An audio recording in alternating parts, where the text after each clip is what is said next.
What lessons I'm talking about? You're not one. Yeah. Hi everyone, welcome back to another episode, episode 64. Hi. Um, in Five left. today's episode, we will be covering The Lottery by Shirley Jackson, a short Yeah, story. And then, very um, short story, but very much inspired. Very much inspired by it. Like, I think it was one of the inspirations for Hunger Games, among other things. yeah, possible. Which, I, which like, yeah, you can see that, because they have the whole drawing, whole coloring system. But yeah, Yeah, so did yeah, you did you did you enjoy it? yeah, for I remember, if I remember correctly, I think I may have read it before for Yeah, a school project. Um, that's but that's likely. Like that's as a teacher, I can say that's one of those that yeah, it gets used. yeah, Uh, and because it's very yeah, like absolutely. it's well written and it, it's well written and it happens to be like there are a lot of short stories that are well written that I would not use as a teacher. Not because they are gross or anything, but because kind of they go away from the form so much for a short story, like uh, their experiments and stuff like that. But this one Oh yeah, follows the form of a short story very, very well. So it's very good to use as sort of like a typical short story. yeah, oh yeah, absolutely. Because not all short stories are well, and this is my opinion on written a lot of the No, times, no, no, no. and especially with the lottery, and obviously it was written at the height or during the Cold War. So it reflects the times, obviously. Yeah, And let's see when so, it was written. I don't actually remember. I have it in a short story collection that I got from my boyfriend. A bunch of Shirley Jackson stories. Uh, I love her. I'm going to yeah, be like, this one really short one that I am going to be reading in full later because it is absolutely fucking insane. yeah, it's like like when you obviously mentioned it, and I was Yeah. looking for obviously um for short stories, I found the lottery and others, but for some reason the nightmare wouldn't pop up. No, which is sad because that is like, oh my God, that fucks me up so much, so badly. I will be telling you what it's about, but I won't be reading it Yeah, full because it's very long. But there's one called The Witch. That yeah, I'm sorry, you're going to have to listen to it because it's it's absolutely fucking insane, yeah, yeah. and it's very Um, short as well. Like it's I think it's like 4 or 5 pages maybe. Uh, the lottery was written in 1948. Oh, published in 1948. We don't know when it's written. Um,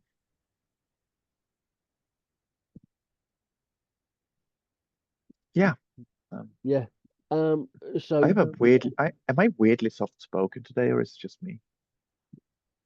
no, Like uh, not weirdly soft spoken, but like unusually soft spoken. I don't know. I feel that way. Maybe it's because I've been fighting with parents. yeah, Did you read uh, that thread? what a fun. Yeah, yeah, I did. Do you, do you know how long my mail email ended up being? I can imagine pretty long. 10 paragraphs. It's Yeah, basically me telling them they're useless for 10 paragraphs. yeah. Today they responded, Did they? Oh, good. Yeah. not to me, to my boss. Oh, They never cool. wrote. Yeah. Thing is that and he desperately wanted me to like just keep your fucking cool this time, which I did. I was very calm in the email. Uh, for those of you who don't follow me on Twitter, do so.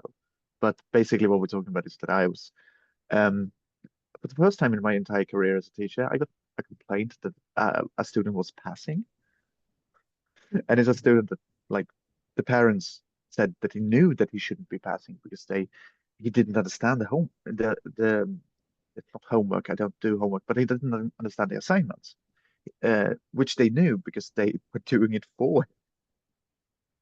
So, so basically, what I had to explain was that not only have you been helping your child cheat, uh, you've been succeeding, I guess, uh, and I don't know how your child writes, and I cannot use anything that is handed into me, except for the few things that we've done. Like at the start of the class, we begin an exercise. At the end of the class, we like end the exercise. That's very uncommon to do in Swedish. Swedish has a lot of big projects where we work with it over multiple days of weeks. Um, and even have like all of my assignments have a feedback moment where they have to hand it in order to get feedback, and if they don't, I will prioritize it later. Like that's the type of shit I did. Um, so it's very, very uncommon for something to start and end on the same class. Um, so that's like five things. Yeah. And like not only that, but congratulations, I guess you managed to. It's not a high um he doesn't get high marks. He gets a passing grade. Yeah. That's so so his adult parents are so shit at writing that it could plausibly be that it could plausibly be confused for a what a seventh grader, which is like and not a good seventh grader. No. But I didn't tell them they sucked at writing, but I did add that like since all of his assignments were um, what is it? Fuck. Since all of them passed and all of them were graded uh, after some feedback and fixing a few issues. Yeah. Like Yeah. because yeah, the first drafts never kind of were. But then again, I have never received a text that would get like. Thing is that text production requires uh, you to work on it, even for me. And I hate editing so much that I've learned how to edit while writing. But even then, I still like, I've been going through my book now. I'm done with it that now, by the way. I'll read it to my boyfriend this weekend, I think. And he'll tell me everything that's wrong with it and what I need to change. So that'll be fun. Yeah. That. But like, yeah, but they responded actually and like, we're sorry because like not only do I have to fail him now, I cannot use anything that he's done. Like he has to do, they've stolen a year from him, basically. Because the school year is almost over. Like we have Easter's break in like 2 weeks. And after Easter's break, fuck me. Because then we have a bunch of like off days and a bunch of like so the spring term in Sweden is completely fucked because there are three breaks. There are like three breaks. There are a bunch of um and it's a bunch of like days off. There's a bunch of days on school, but where we don't do schoolwork. Like there's a what did they call that thing with the map, finding your way orientation? Is that I don't Yeah. know.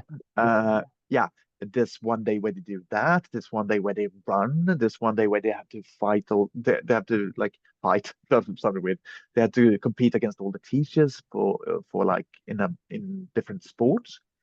Like the older students have to do that. But the younger students have to watch. Some days we put them on the same day. Some years we put them on the same day. Some years we don't. I'm never allowed to be in it anymore. Because last time I did, I tackled a kid into a rib cage. Not rib cage. Oh shit, that's what it's called in Sweden. But like you know those like ladder things that are on the walls of gymnasiums? Yeah. Yeah, one of those. I fucking tackled him into it. And I'm like I'm on 35. I don't actually do a lot of competition. Um, because it's not fun for anyone I do. Like every people aren't just like, oh, but it's just for fun. Like, no, you don't understand. My childhood was like weird and disturbing. I'm trained to have like be a bad winner and a terrible loser. I get pissed if I lose. I get very, very arrogant if I win. I will take this fucking seriously. Like my boyfriend had a birthday dinner last week, and I couldn't be in on a game of cards, but I did sit down and watch them. And I started picking favorites and like completely genuinely, like jumped onto the winner and like now we're a thing now. And as soon as they started losing, I just dropped them. So they said my support was very, very passionate and very, very fickle. Yeah. Yeah. And after a while, I stopped reading the points because like I realized that it was getting like I was seriously into it. So yeah, I don't do competition. Like my whole I'm the best person in the world. That's not a joke that I do. That's not bravado. That is genuinely my way of looking at things, and it's very disturbing. And I'm trying to like manage that to not be a piece of shit. Uh, and one of the things that I have to do is that I can't compete. Um, because it becomes serious for me. Like when my class is out there and like fighting the other classes, competing against the other classes, Jesus fucking Christ. Um, I'm not a fun teacher that day. Like they're fucking I'm that parent on the side of a football field yelling about how the kid will get adopted if they don't succeed. But I have never had a losing class. So like it's clearly working. Yeah. Clearly works, yeah. Yeah, and I have a policy that any trauma, like any if I'm ever mentioned as a cause in a therapy session, they can send me the bill. That's my little policy. And if that happens, I swear to God, it will be because of those fucking days. But yeah, so it's a very short time to do this now, um, and it gets shorter. And like I I I genuinely don't know what to do, but it's very I've gotten over the anger because like my colleague coworkers said like we've never seen you angry before, like properly furious, and you were so fucking weird and like quiet and just went around murmuring about cunts, and like, I think um yeah, it was weird. It was a weird 24 hours. But I did like my boss was very proud of me because I did sleep on it. Like I told him I was going to send an email yesterday, but I couldn't do it because I realized I was angry and I didn't want to send it in anger because when I realized I was angry was when I started adding insults into it, like editing in insults into it. But yeah, they seem to understand at least, so that I don't know. How badly they fucked up. So like, we're going to have a meeting with them, and it's going to Yeah. like I So am the greatest teacher alive, so it's going to work. Uh, which is what I think every single teacher out there should think when they go to work. If you don't, why are you in that line of business? Like you should be. Um, I'm sorry, I'm not going to keep hopping on this, but yeah. So that's been a fun thing that's been going on this week. Why do people keep making themselves my enemy? Is what I want to know. Why, like, how how much of a fucking suicide wish do you have to? Like I don't know. I, I'm psychotic. you know, I keep asking I myself, read through the shit that I write to people and like I don't want to fight me. yeah, I keep Yeah, but asking myself that very same question. To be honest, yeah, like, yeah, like I've gotten to the point now that it's like, okay, you've made your bed. This is what you wanted. So if this is what you really want, then I guess you get what you asked for. I don't fucking know. I do not yeah, understand why certain people wish to pick a fight with me, you, or anyone else. I don't know why. I guess it's boredom. I yeah, guess it's because they're fucking stupid. yeah. Like I don't know. I do pick fights definitely, but like I know my targets. Like if someone behaved like me, I wouldn't because I like there is such risk that you get on my actual like I want to murder you now list, and then I will make it my life goal to make your life fucking miserable. I Yeah. once tortured a parent for half a year by sending them emails every single day, updating them on their kids' schooling, like several times a day as well, long fucking emails. Just because they had like implied that I didn't do my job properly. Okay. Like Mm. that's and I didn't. And the thing is, I'm good at malicious compliance. Everything was relevant. Everything I wrote in was relevant. I did my fucking job exactly as they had asked it. I just did it exactly as they had asked it.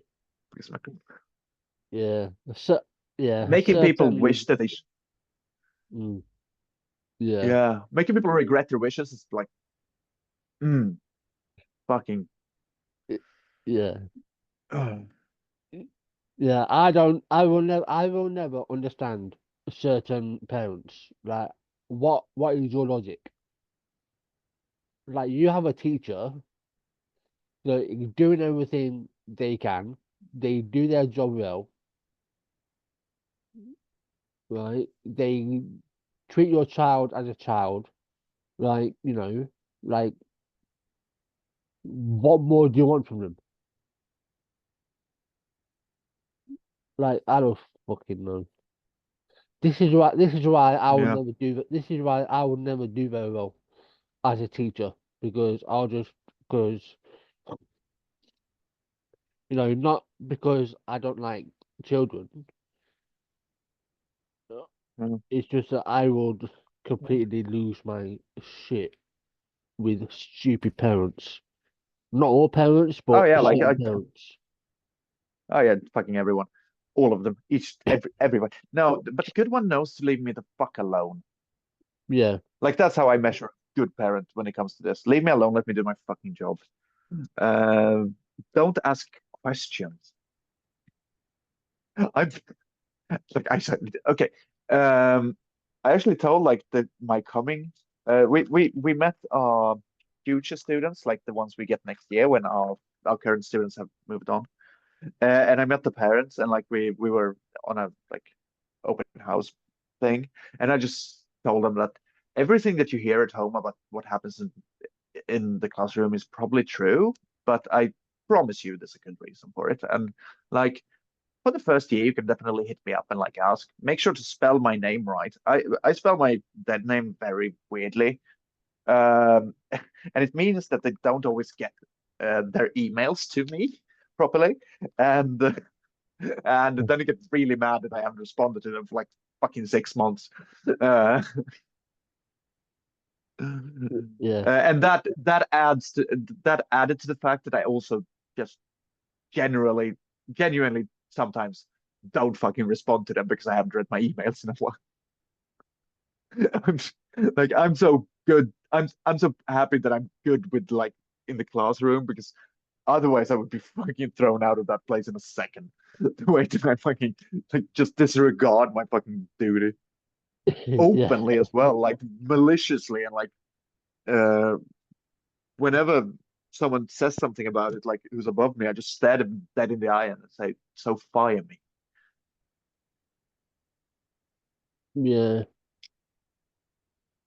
And one of these days they're going to do that, and when that happens, you know, good on them. yeah, I finally, because like if they do that, then the cost has finally outweighed the benefit of having me there, yeah, yeah, and I get absolutely. it. I Yeah, get that, and then I'll probably stop being a teacher. Not because like I need to do that anyway at some point, because seeing children get harmed every day is kind of making having its toll on me, I think. yeah. Um, Yeah. yeah. Let's So uh yeah, let's Shirley Jackson this shit. yeah. So as per, because this is if you haven't heard of The Lottery by Shirley Jackson, this might be your first time hearing about her. Obviously, I will do my review, and then Max will do her review, but it will probably be more in depth than mine. Um, And chaotic and unplanned. yeah. So I don't know how in depth you can go with this actually. Well, yeah, yeah, there's been fucking studies on this, but yeah, I up there, of course you The can. Lottery is a chilling and masterfully crafted short story that exposes the dangers of blindly following tradition. First published in 1948, it remains one of the most widely studied and unsettling pieces of modern American literature. At its core, the lottery takes place in a seemingly ordinary small town where the townspeople gather for an annual ritual. However, as the story progresses, the true nature of the lottery is revealed in a shocking twist that leaves readers grappling with themes of conformity, societal violence, and the dark side of human nature. Which the dark side of human nature, on a side note, is very interesting when you look into it. Jackson's Oh yeah, yeah, writing yeah, yeah. is deceptively simple yet profoundly impactful. She builds tension with subtle clues, keeping readers engaged while maintaining a sense of realism. The story's horror doesn't come from supernatural elements, but rather from the unsettling realization that the cruelty portrayed is entirely human and disturbingly familiar. The lottery forces readers to question the cost of tradition and the consequences of unquestioning obedience. It's a testament to Jackson's skill that the story's conclusion, while abrupt, lingers long after the final sentence. Shirley Jackson's short story was heavily influenced by the historical and social climate of the late 1940s. The story was published in 1948, just a few years after the end of World War II, and it reflects the horrors of blind obedience and societal violence that were demonstrated by how ordinary people could commit atrocities under the guise of tradition and authority, a theme that Jackson explores in her unsettling depiction of the lottery ritual.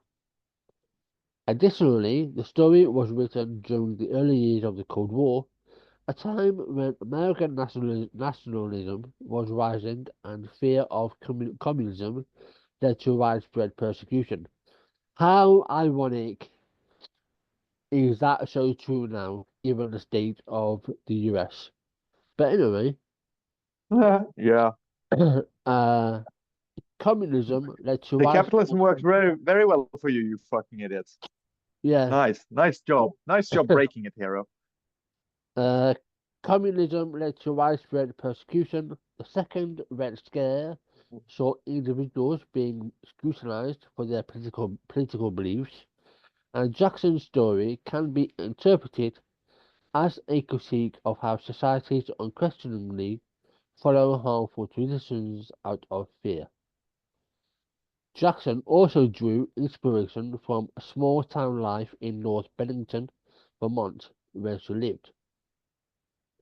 She reportedly felt like an outsider in the town, and some critics believe that the rigid social structures and traditions she observed there influenced the oppressive atmosphere of the lottery. Her story remains a powerful commentary on the dangers of conformity and the consequences of unquestioned traditions.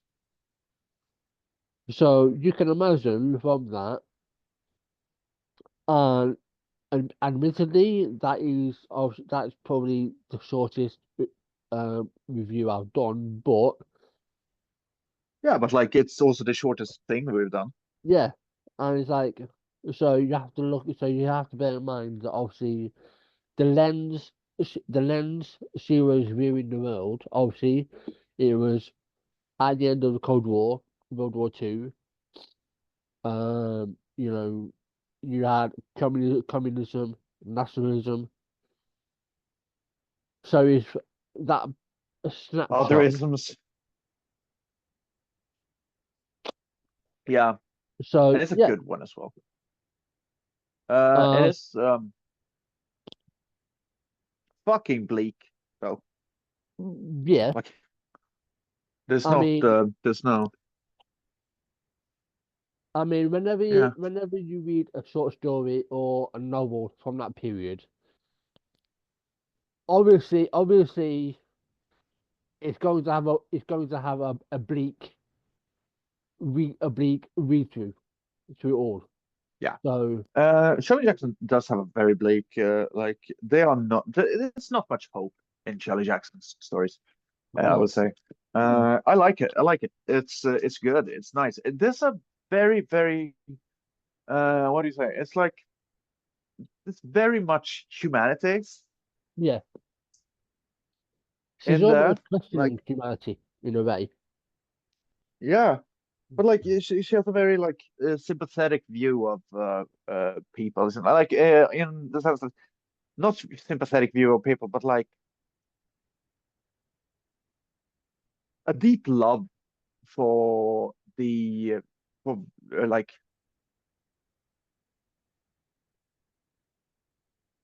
I don't know. There's a warmth in her way of writing the protagonist and like the characters, like this sympathy there. She doesn't. It's just one of the like humanity sucks and we should burn it to the ground. Like whatever Yeah, misanthropy you can find there is disappointment rather than like yeah. To uh also to add other also contexts. Yeah. yeah Shirley Jackson was influenced by a variety of literary traditions, personal experiences, and historical yeah events. Her yeah. writing, particularly She in the horror and gothic genres, was shaped by authors such as Edgar Allan Poe and Henry James, both of whom explored psychological terror and supernatural themes. Jackson's own life experiences also played a significant role in her work. Her time living in North Bennington, Vermont, where she often felt like an outsider, contributed to themes of isolation and societal cruelty found in her stories. yeah Additionally, her interest in folklore and the supernatural informed much of her writing, particularly in novels like The Haunting of Hill House. yeah Her influence extends beyond her own work. Modern writers such as Stephen King, Carmen Maria Machado, and Otessa Moshfegh have cited Jackson as an inspiration for their own explorations of horror and psychological suspense. yeah. Jackson's ability to blend the mundane with the terrifying continues to shape contemporary literature. So that's just additional context. Yeah. And like it's also not only that, but like making the mundane the horror. Yeah, Like she does that a lot. Which is what you always think like that. But like maybe not in the like lottery, which is like uh it's the lottery that is the horror in that one. But it's also like the being like she does fucking social anxiety horror better than most. And I love that genre. Like the whole uh have you seen the film Speak No Evil? yes, The Danish film. yeah, What did you see the yeah, yeah. That film fucking scarred me, I think. And the fact that it all just happens uh like the bad guys don't use a gun, uh they don't use a weapon of any form sort. They don't even use threats really. What they do is constantly pushing the boundaries of acceptability until the victims have nothing left. Like literally, they die naked and alone, and having had their child stolen from them. It's um, it's not a happy film to watch. I'm probably never going to rewatch it.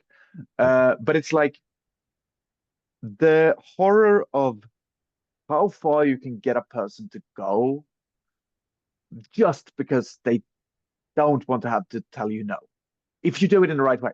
yeah, And it's like I do shit like this to like in a controlled environment.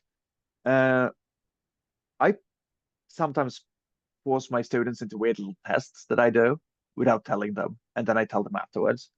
For example, I have a game called The Witch Hunt,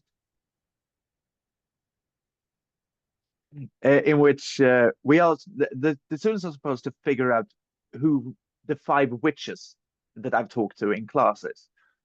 So they're supposed to find five witches. They're supposed to trial them. They're supposed to like ask them questions and make sure that they are. And then after that, we send them up. Like all five of their classmates stand in front of them by the fucking whiteboard, and they're talking. And then we start talking about, well, what are we going to do with them? Like, what's their punishment? Because they need to have a punishment, but we can't burn them at stake. Should we ignore them for the rest of the day? Should we? And I see how far I can push it. The furthest I've gotten a class to agree with is 2 months of silent treatment. That's fucking insane. Do you realize what that would do to a person? Solitary confinement is classified as torture. Oh, and by the way, at the end of the game, they find out that there were no witches in the class. I never talk to any students. I have never because what's the entire point of the witch process? What they've been doing instead is they've been unknowingly fighting me for the entire time while I've been manipulating them. And I've any time that somebody has been about to figure it out, that's when I make them the witch. I make sure that like because I know who I made witches, so I give little hints like, isn't that something a witch would say? Uh, and for the five students that are up there, that's not a fun experience for them. And I only do this when I know that it's not like that the class dynamic allows it. But what it does is that it highlights that people in because they're like, but you're our teacher. You're supposed to like you're. We didn't expect you to like it. Like, yeah, but authority figures will lie to you, and they will say that they do things for your best interest, but they don't. You need to question it. But that is a fucking experiment in social anxiety horror. That's like all the wave. Like, what happened there? Dude, like the history teacher who accidentally created fascism and decided to roll with it. Uh, because if like because people will ask like, how can this happen? Uh,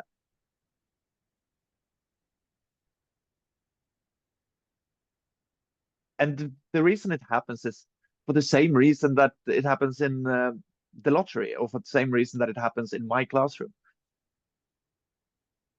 because the people they allow it. yeah. And in the lottery, that's a willing thing that everyone participates in willingly and joyfully. And it ends with one of them dying. And it's not until she has the ticket, like the winning ticket, I guess, that she realizes that this is fucked. And she starts trying to get out of it. Because of course that's what you would do, right? Like who wouldn't? Yeah, yeah. But then all of a sudden she's the weird. She's the oddball. She's the weird one out. And everyone else is still just doing the lottery. And like this is what I like because in all of these sort of dystopian stories, we find out what we know why. I think it's called Panem in the Hunger Games. We know why that was created. We know why they send the kids to Battle Royale in Battle Royale. We know why the book Battle Royale goes into way more depth. Also, by the way, a great fucking book, but very very long and very thick. But and like we know why 1984 is the way it is. Like we know why. We know what the purpose is. We do not know why these people do the lottery. It's just what they do every year. At least I didn't reread it for this. If I'm missing out on something, please tell. But I don't think we find out why they do the lottery in this. It's just what they do, and they do it on multiple places as well because we know that like they talk about other places that do it, other towns. So in some towns, blah blah blah blah blah. And it's been going on for a long time. We know because the box that they keep the like everything in is worn down and it's not even like the original box because that one has been lost to time. Like this is an ancient fucking tradition in this place. And it doesn't seem to be like a sacrifice for the harvest. It doesn't seem to be, it's just a thing that happens. And I like that aspect of it. It's like how you never fuck me. Like how you never find out if sorry, someone was calling me and it started on the computer for some reason. But like how you never find out if like why the world is the way it is in Kafka's stories. I don't know. Have you read Kafka? I might have done at school. I Yeah. can't remember though. I think that's the most pretentious question I've ever asked you. But have you read Kafka? Kafka is my favorite author of all time. I think. Like not the one that I want to emulate the most, not the one that but just on a pure, I enjoy reading and, but like, I enjoy his sense of humor because what people don't know is, what people don't seem to get is that Kafka is a comedy. Like the process, the trial, I'm sorry, it's called the trial in English, it's called process in Swedish, and it's like their process in German. But that's about a guy who gets, not wrongfully, but questioningly committed because was arrested for a crime that he doesn't know if he committed because he doesn't know what the crime is and he can't ask anyone because every time he asks anyone, he becomes more suspicious. And it's about him being trapped in a fucking nightmare loop from hell. But like the system that works in that one, like the governmental system in that book is so fucking absurd that it like borders on like it doesn't border on broken. It is absolutely fucking broken because nobody knows what the other parts are doing. It's like dividing a body into like oh my hands are doing this, and the hands aren't controlled by anyone, but the hands don't know what the rest of the body is doing. Like that sort of machinery that goes on. Nobody has the big picture. Everybody's just doing what they are supposed to be doing. And what it runs is this fucking nightmarish dystopian hell world that doesn't fucking like there is no great plan. There is no man pulling the levers. It's all just an illusion, and it's an illusion being uh, being performed by the people who are suffering from it, just because they're told to by other people who are suffering from it. Yeah. And then he dies, and it's extremely fucking funny. Like genuinely hysterically funny when you look at it as a black comedy. I once saw show doing it as a dance thing, and that's the first time I've seen anyone like adapt Kafka into a really funny comedy, and it's also horrifying. But we never find out why this is because there is no why, and I like that, and I like that about the lottery as well, because we never figure out why the fuck this lottery happens. What it is that um, everyone in town gathers and they read the notes, and then one gets a black note, black dot on the note, and then the rest of the town kills them with rocks. And we get to hear about the children picking up the rocks and how fun everyone is having. And it's like,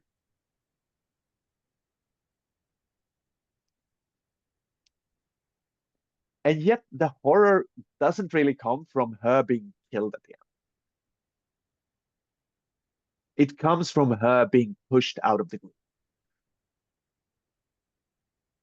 Like the social anxiety of that's with Kafka as well. Like the horror comes from him being this. He gets to like keep doing his job. He gets everything goes on the same basically, but he is just also being detained. And in this one, it's like she believes that it's of her, and she tries to reason with them, and they don't hear her, and that's where the fucking nightmare comes in. And then she dies. There's another one that Shirley Jackson did. Also have it in this book, by the way. It's a great book. That is, I don't remember what it's called, but it's about um a woman who has a dog, and one day a neighbor comes to her and said that her dog has been killing the chickens, and she doesn't like she knows it's not like true, but the lady keeps saying you that the dog has been killing her chickens. And not only does she want her to lock up a dog or something, she wants to personally kill her dog. So hand me the dog. It's the fucking Wicked Witch from the Wizard of Oz all over again. Sorry, I just need to see It's what all the right. fuck happened there. It Uh, and it's like as well as obviously it covers like communism, nationalism, all of that bullshit, yeah, conformity. It also touches on the second Red Scare, known as McCarthyism. yeah, So it's definitely. a, Uh, so you and it's can just being chosen to be the other. Like they yeah, didn't like it's a social it's there because commentary. it's like Yeah, efficient, but you yeah, don't have to have the point about her getting murdered. no, Like it works even without that. it's But it does add a nice yeah, it's a roundness to it. social commentary. Even though it's a short Yeah, story, it's in essence it's a social commentary on essentially the after what's happened after obviously the aftermath of the second war, the Cold War, you know, the restructuring of a community essentially, yeah, ostracization creeps in because before everyone yeah, was together, a community, but now displacement. So that's all yes, encapsulated, not only in her short story, but of yeah, any other author of that time. That's what they basically do.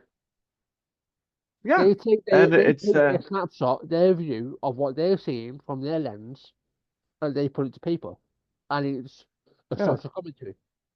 That's the early yeah. form. And also like it yeah. But also it works very, very well also as like any type of group. Yeah. I think reading Shirley Jackson when I was a kid, might be why I'm so hesitant to join groups. Yeah. Um, but like because that's what it is. That's you become a part of this big machine, like, and you stop functioning as a fucking individual, and that's horrifying to me. I will say, uh, it's not as strong as one, but yeah, about the lady and the dog.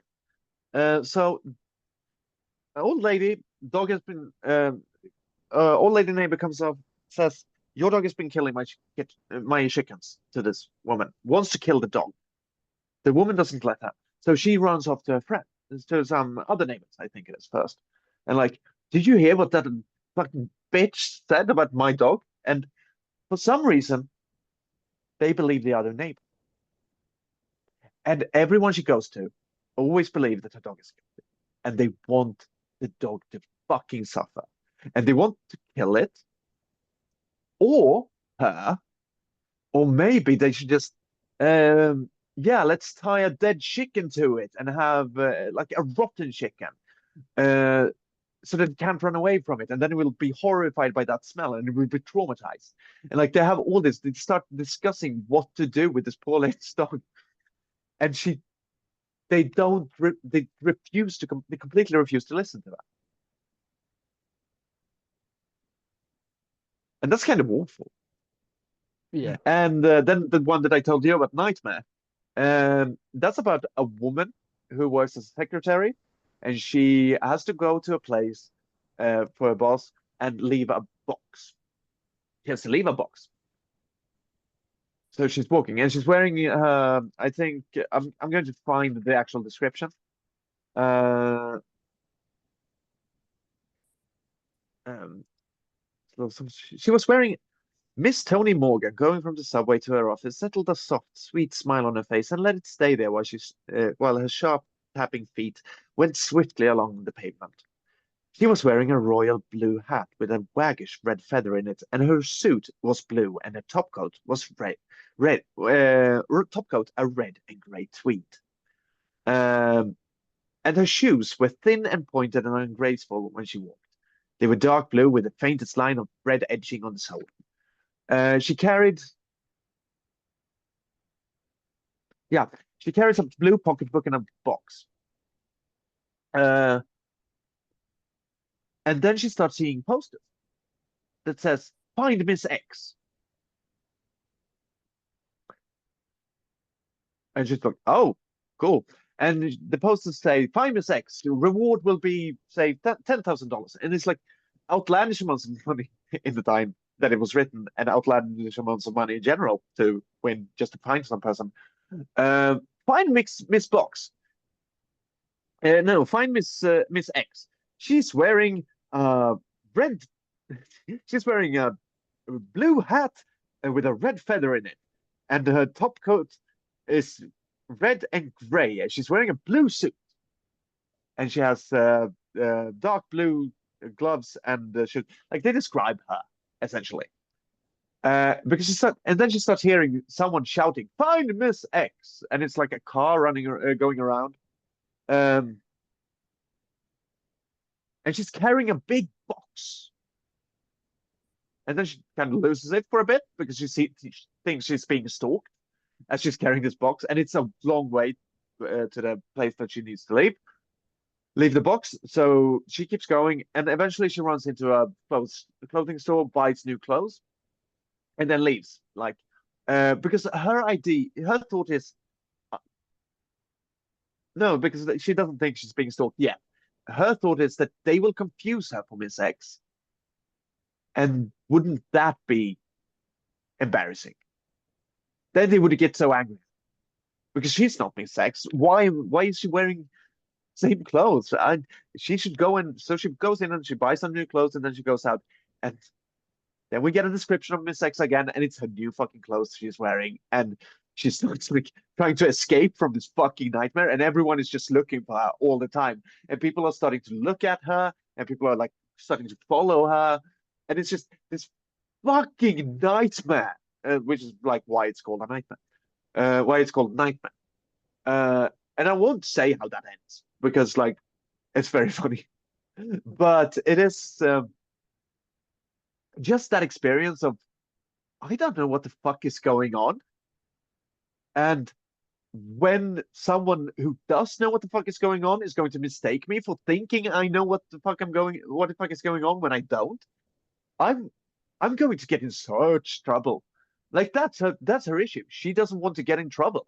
Not I'm going to be fucking murdered by a lynch mob that believes that I'm Miss X, and the prices keeps going up. Like, get a house, get a trip to wherever, and it's like these outlandish fucking prices just to find them.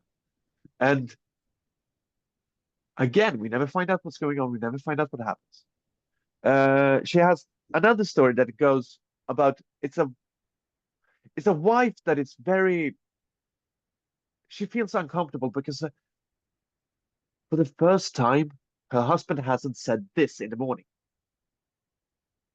and he does every morning.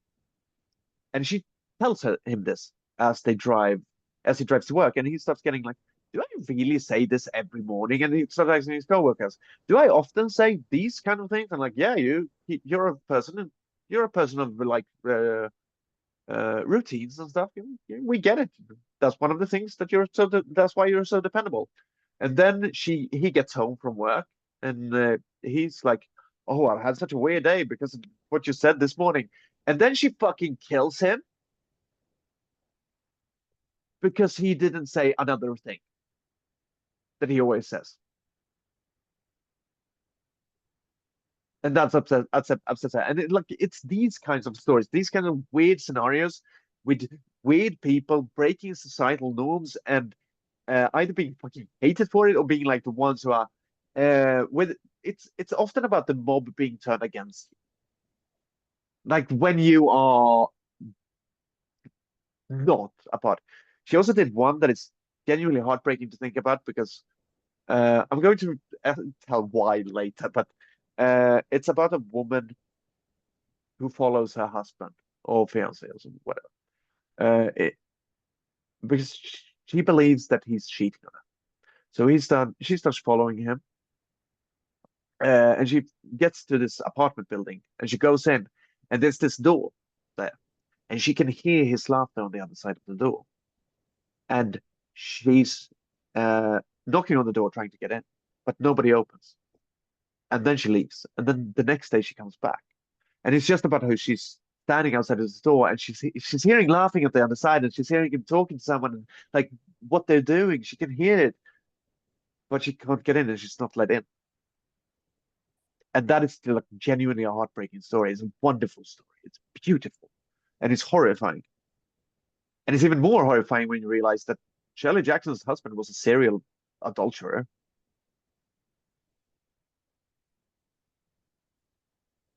Nah, nah, yeah, nah. You see, for those watching, listening, what I'm about to say is a massive generalization, but you have to understand that given the time period, Yeah.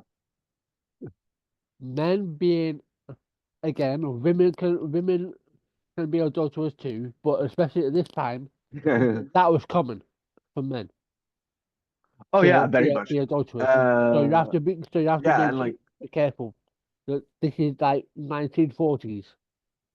So yeah, that doesn't surprise me. yeah,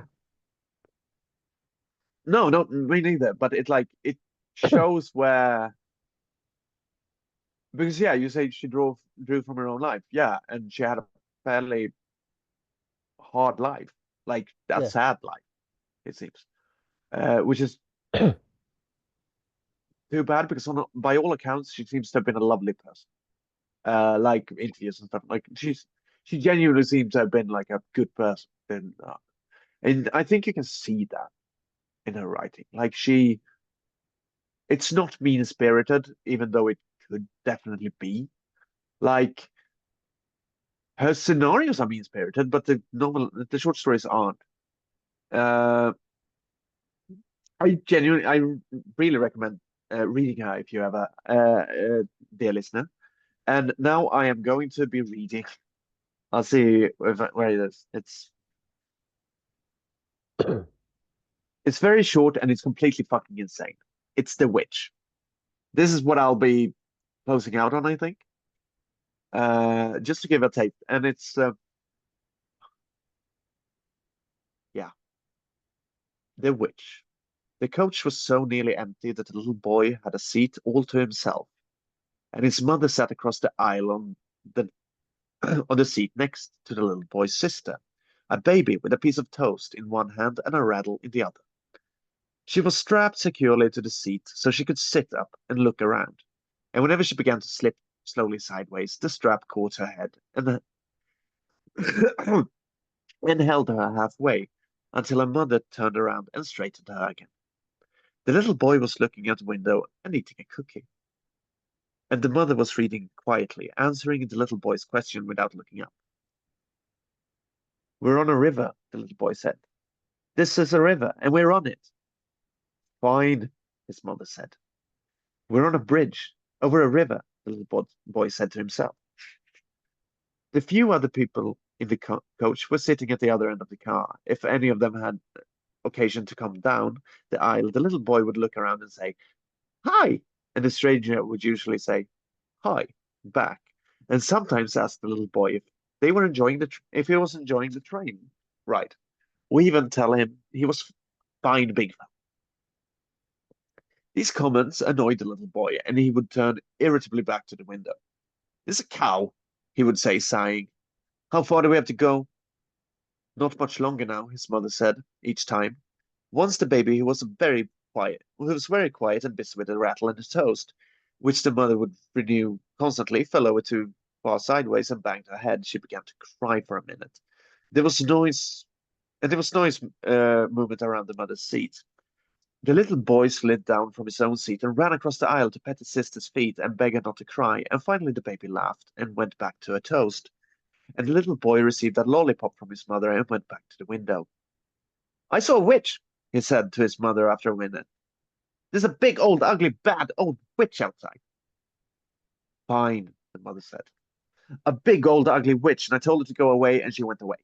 The little boy went on in a quiet narrative to himself. "She came and said, 'I'm going to eat you up.' And I said, 'No, you're not.'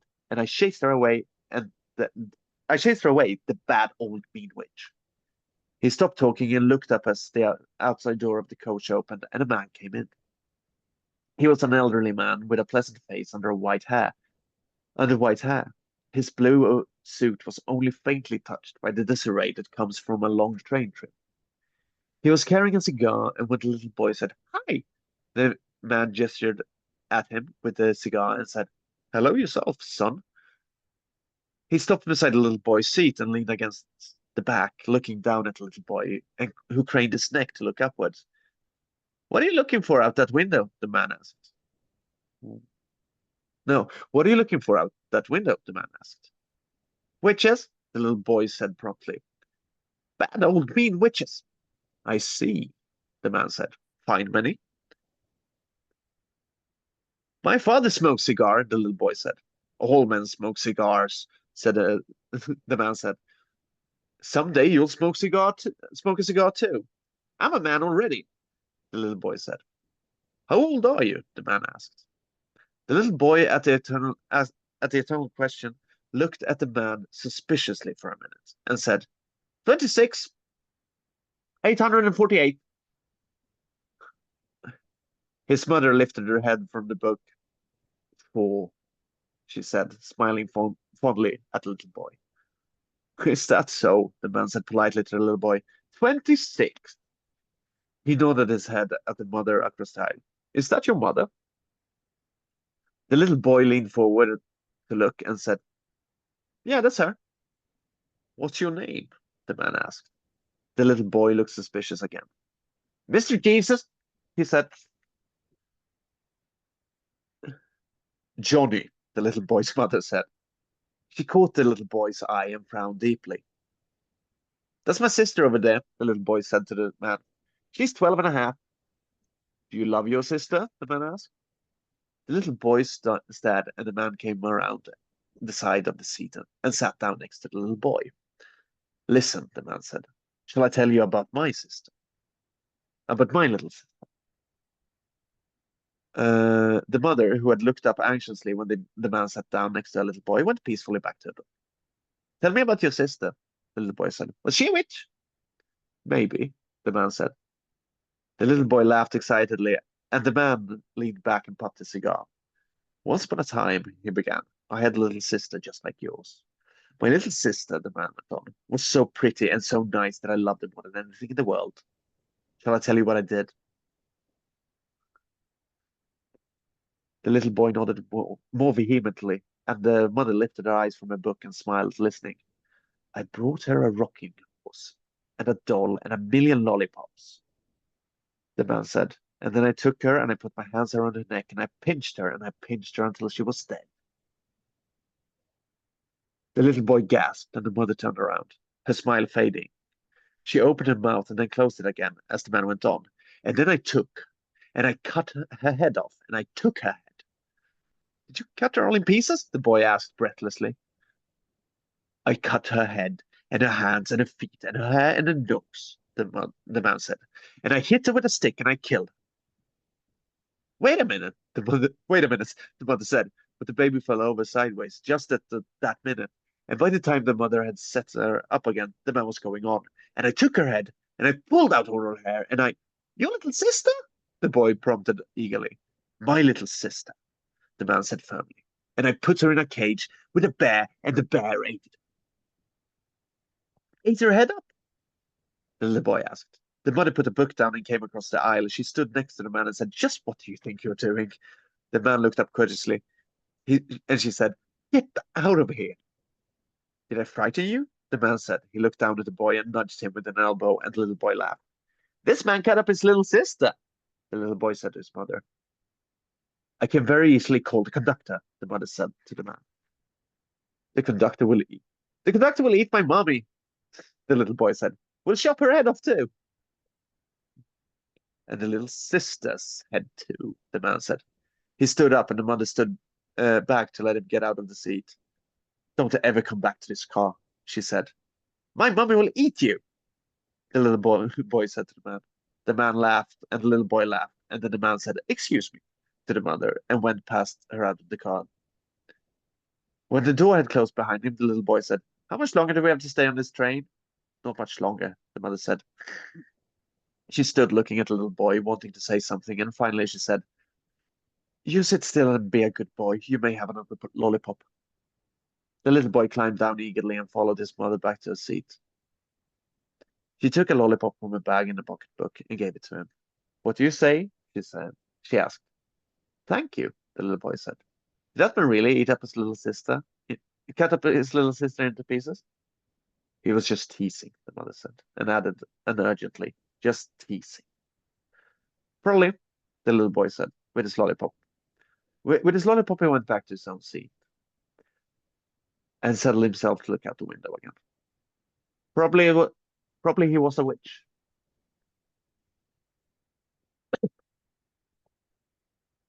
What the fuck? Like, I love the fact that nothing actually happens in it. I love the fact that it's just a man being weird. Um, but I have no, like, there are so many thoughts going through my mind throughout that fucking book. It takes a very long time when it comes to like what the short story actually is. Like, it's about 5 or 6 pages. And like, it takes a long setup for what seems to be kind of a joke, but it is also fucking horrifying. Like, it's just a person being extremely fucking off-putting and weird. And it's like this sense of dread in it that I don't know if like if you should feel or not. I don't know. It was and I think it sort of encapsulates that what Shirley Jackson did is like what is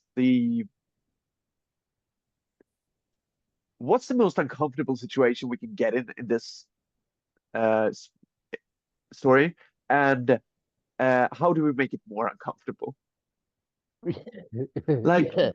like I don't know if you know, the man does not address the mother except for at the end when he says, "Excuse me." Other than that, he does not talk to her or address her or even like. Uh, and why does dude like? Did he kill his? I don't know. Uh, and he probably was a witch. And when did he decide to do this? Like, if this is like, what if he's just fucking with the boy and the mother and like the little sister? When did he decide to do it? Was he walking down the aisle just to do this? Like, there are so many questions, but it is a good. I do enjoy it, and I think it's like it shows that even in the ones that doesn't have extremely horrifying things happening, she's it's still really fucking weird and strange enough uncomfortable. And I do like um, that, and I think you should all read her. Like, read Shirley Jackson, read Haunting on Hill House as well. It's a fucking phenomenal book. It has one of the greatest opening lines to any book. And I'm going to like, if you've ever seen the show, The Haunting on Hill House, it's the opening to that show. Uh, Opening line. Uh, and it's very like, here we have the first paragraph. Come on. No living or no living organism can continue for long to exist sanely under conditions of absolute reality. Even larks and caterpillars are supposed to, by some, to dream. Hill House, not sane, stood by itself against its hills, holding darkness within. It had stood so for 80 years and might stand for 80 more. Within walls continued upright, bricks met nearly, floors were firm, and doors were sensibly shut. Silence lay steadily against the wood and stone of Hill House, and whatever walked there, walked alone.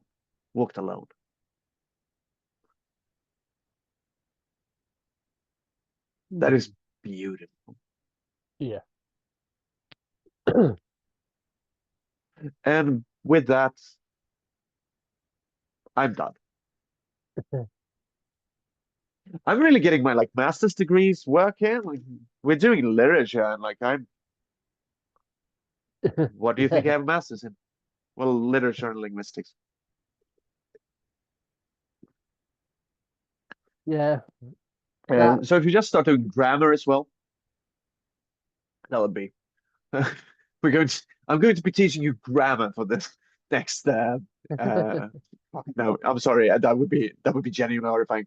I am going to screen share something now because, uh, as I've said, I warned you I was going to be doing this. Yeah. Because I don't know if you, because I mean, you, anyone who's watches this knows by now. I am. Yeah, can you start? Like, I want you. Am I? Am I sharing this now? Yeah. I don't know if you. I've been doing. I do like my weird little art projects all the time, and lately I've been. Lately, since yesterday, I think. I've been turning my handwriting into a font. So this is. It's not. It's based on my handwriting. It's a bit clearer than my handwriting because I write like shit. But like, yeah, this is how I write my ABCs like a fucking idiot. Uh, and it's like a mixture of real pretentious bullshit, like me having like these little like edges on like anything that goes through. I don't know why I do that. And like the F's, I do like the F's and the Q's. And then it's just like me not being able to write properly. Like the R doesn't even go together. Like I'm a very messy writer. And there we have our like little Swedish letters that you don't get to enjoy, and that none of you can fucking pronounce. Uh, like, there's a song by Penelope Scott that uses this letter. that I have highlighted right now, and it's called rat, and it uses that in place of an A. And it's the one time that I've seen anyone do an umlaut, which is what those two little dots are called. It's the one time I've seen anyone do an umlaut that doesn't that does actually like sound like the proper would. Like rat spelled with an umlaut would sound like rat. Uh, as the same thing as like whenever I say faggot or tranny on Twitter, I use the because that's what it would sound like in Swedish. So that's why I use Yeah. that. And but like whenever I read Motley Crue's name, literally the only thing that I can think of to pronounce the only way that I can think of to pronounce it is Mötley Crüe, because that's what it should be pronounced, because fucking or probably like Krea, because it's an E at the end there. And like Motorhead is needed, like it's and that gives it its weird Swedish pronunciation as well, because I can't like you can't do the umlaut and the fucking uh English pronunciation, so it makes like it's weird. But yeah, that's I'm done now. I just wanted to show you what I've been doing, and this takes like an uncomfortably long time. No, like but like a shamefully long time, I should say. Because I don't know if you know how you do this, but it's not by drawing them. Like you have to place it properly, and it's shit. It's fucking shit. It's garbage, and you have to have two lines everywhere because like one line that doesn't show up. So you have to like it's all double lines. It's like all that have to be like tunnels of uh yeah. It's built on squares basically. Uh, so like this is one part that is like a square, and that's another part, and that's another part. And if you have them cross in the wrong way, then it gets just that white space there instead of having a black space. So you have to have them cross in the right way on the right place. And it's like it the first time I did a letter, it took me a fucking like 20 minutes to just do a one poor letter. But I do the same that I always do, and I learn. Like I still haven't written. So at some point, I might like actually like use this help tab that is in every single fucking program that I use that I just refuse wholeheartedly to ever press. Which I think they have guides there, and I just completely continue to refuse them. But yeah, that's my this is my new project, and the reason that I do this is because then I will post it and I will let people use my handwriting for anything that they want, and then nobody can prove that I wrote those letters. Mm.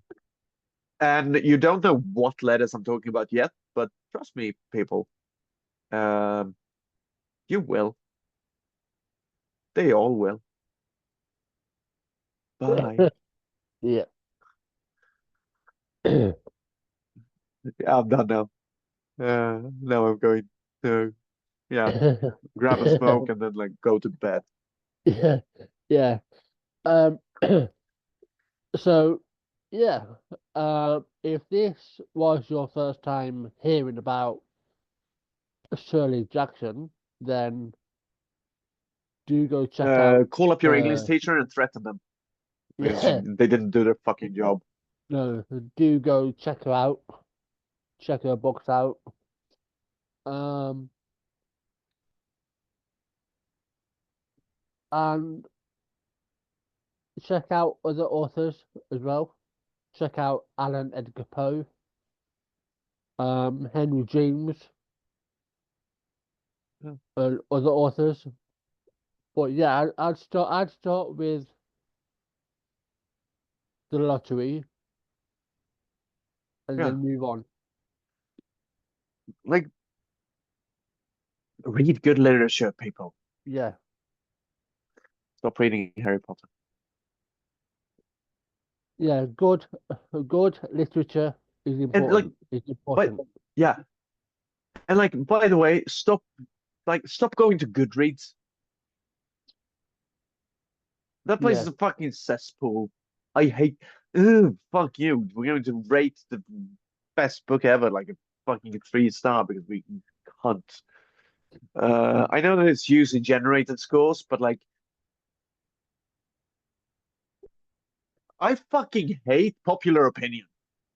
yeah, Like, IMDb, Goodreads, fucking Letterboxd, all of these. The only thing that these things prove is that democracy is wrong. yeah.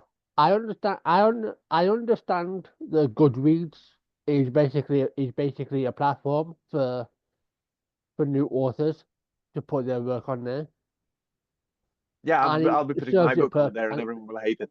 and it serves its purpose. But I Yeah, never, but it's also I like, never use it because I go elsewhere to yeah, find but my like if you books. put the reviews, one of my favorite things to do is just like go on Goodreads and read 1 star reviews of like my favorite books. I did it to Lolita, and like Lolita is my favorite book of all time, which I know what it sounds like. It's either a literature professor or a pedophile. Uh, Yeah, because it is told from the point of view of a pedophile about his crimes, but it's also extremely fucking funny. Like it's knowingly a dark comedy just to fuck with you as a reader. Like I'm going to make you laugh at horrible stuff, and then you're going to cry. Uh, but it's not whatever fucking J.K. Rowling think it is. It's not a love story. The fact that there's an author out there in the world who believes that Lolita is a love story, that's fucking pathetic. It's not a yeah, love story. It's a story about how an abuse gets like tries to. It's written as a defense to a jury. mhm, yeah, He's literally trying to convince us that what he did was like it's in the text, you fucking idiot. You illiterate cunt. You illiterate cunt. But like reading one stuff of that, it's like this subject material is dark, so this book is bad. And like, yeah, but it's also that has the most beautifully written prose in all of English, which Nabokov, by the way, wrote in like his third language because he refused to write it in Russian because he was like in exile. yeah. One of my papers at school, Yeah, um, because I did both English language and literature, and one of yeah, my papers on literature was we got to choose what book we did a paper on, and one of yeah. my papers was on Lolita. It's a it's a fucking phenomenally written book. It also has one of the funniest lines I've ever read.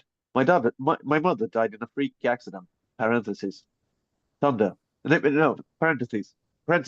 Picnic. Lightning. End parentheses. And then he just never mentions it again. Like, what the fuck happened to his mother? Did he get struck by lightning on a picnic? And it has those weird caveats. Also, when he's planning to murder his wife, like planning to drown her or something. Like, yeah, I'm going to swim up to her, and like then I'm going to drown her. And he's so fucking matter of factly at it, fact about it that it's just fucking hysterical. And Yeah, also, he's a piece of shit. He's like a massive piece of shit. I don't know, like if you haven't read Lolita, you wouldn't know how much of a piece of shit it is. But he's the sort of guy who will just say something in French just because he thinks it sounds cool. Like that's who Hubbard is. Like he's such a dickhead. Like yeah, as opposed to like there are so many phrases in it that are just written in French, and I love that because it's so clear what type of person he is without ever saying, "And I'm a horrible dude," because he believes that in what he does, or at least he tries to convince us that he does. yeah, And I think it's funny. I think like, yeah, yeah. So there's another suggestion for you. Definitely read Shirley Jackson. and then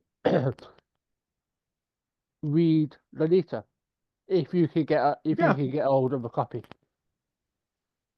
yeah. I mean, I think Penguin Classics has one Yeah, published, and then there's a lot. And if you are going to buy Lolita, by the way, try to buy one that doesn't have a girl on the cover, because that was like one of the things that Nabokov desperately like wanted. He wanted the cover to not depict a girl, because the book isn't about um, like depicting sexual assault. It's about depicting the harm of it, and he yeah, really didn't want it to.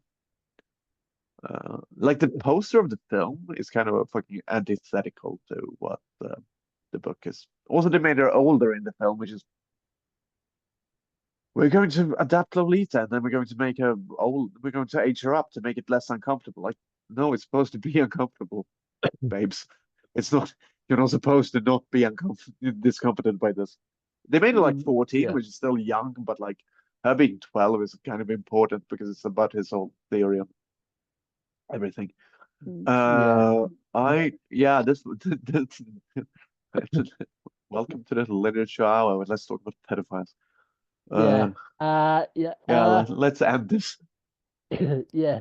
If yeah, I just want to say that if you are uncomfortable with those things, then I would avoid that book if you feel I mean, uncomfortable I'm because it's not for uncomfortable everyone. with it. I get uncomfortable. Yeah, Yeah, but like I am uncomfortable by it. I feel uncomfortable while reading yeah. Lolita. One of the things that makes me uncomfortable is that it is so well written and it is so beautifully written. That there are points, and this is intentional manipulation, but there are points where I forget how evil Hobbit is. Oh yeah. Like and They, that's yeah, intentional. That and then it always like rips the rug out from under your yeah, fucking feet and like, oh yeah, by the way, he's a monster. Fuck, and you get to feel like shit. And um, like if you are genuinely triggered by sexual assault, and like you can't get through it, yeah, no, yeah, don't read it. But like if it's about like just being uncomfortable with those themes, I think actually do try to challenge yourself with this yeah, one, if that's the case, because it wants you to be uncomfortable. Like at least know that. Uh, yeah, and it's not written for shock, by the way. It's not like I want to shock you. It's actually very tame, to be honest, material wise, which is good. Uh, yeah. Um, yeah. So the tagline for this episode is that literature is important. I thought you were So going to say literature. Is that literature is for pedophiles? that's that's that. Whenever I get around to start editing our episodes, which I will. I'm working on it, but yeah, I need to learn how to get a fucking video files. But like, whenever I do that, that will be the title for this episode. I'm going to make sure of it. Like I will be titling them my way. yeah, I was, yeah. But yeah. yeah, So yeah, this was fun. yeah, it was. So yeah, as always, um, you know the spiel by now. Have a good weekend. Stay safe. Um, make sure you're in a safe space when doing narcotics or whatever you choose to do. Um, And if you loosen yourself up too much, you can actually lose a butt plug inside you, and you'll have to fist yourself to get it out. I'm not saying I'm speaking from experience right now because I would never admit to that on air. But yeah, just know that that can literally happen, yeah. and so be So careful. yeah. So on that note, we will be back again next week with some fucked up news or whatever has happened. So yeah. With my Um, play-by-play of how I got the butt plug out. yeah. So until then. Yeah. Bye. Bye. Right, let me